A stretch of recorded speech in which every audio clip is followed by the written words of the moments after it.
ఓం.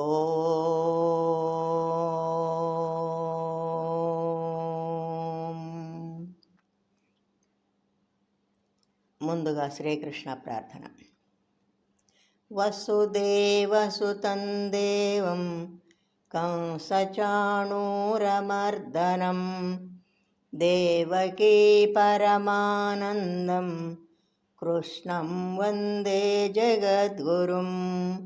శ్రీకృష్ణం వందే జగద్గురుం. జై శ్రీకృష్ణ. ఇప్పుడు శ్రీమద్భగవద్గీత పంచమోధ్యాయము కర్మ సన్యాస యోగము నుండి 21వ శ్లోకం నేర్చుకుందాం.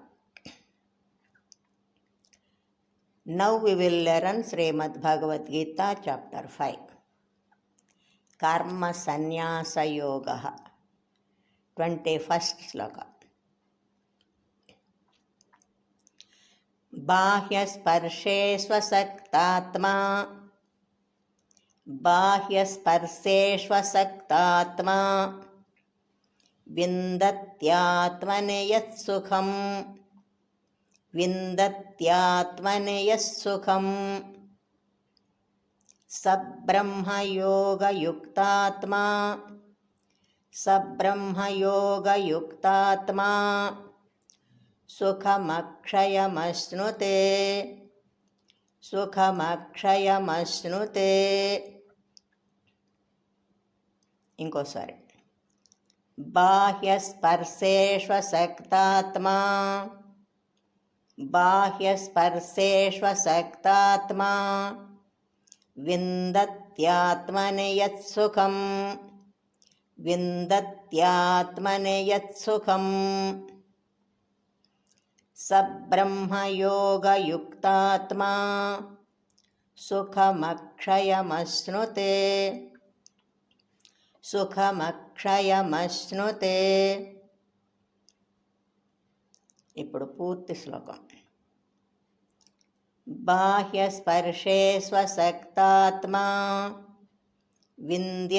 విందత్యాత్మని యత్సుఖం సబ్రహ్మయోగయుక్తాత్మా సుఖమక్షయమశ్నుతే. బాహ్యస్పర్శే స్వసక్తాత్మా విందత్యాత్మని యత్సుఖం సబ్రహ్మయోగయుక్తాత్మా సుఖమక్షయమశ్నుతే. బాహ్యస్పర్శే స్వసక్తాత్మా విందత్యాత్మని యత్సుఖం సబ్రహ్మయోగయుక్తాత్మా సుఖమక్షయమశ్నుతే. జై శ్రీకృష్ణ. శ్రద్ధగా నేర్చుకొని రోజు పాడుకుందాం. Let's learn diligently and sing daily. జై శ్రీకృష్ణ.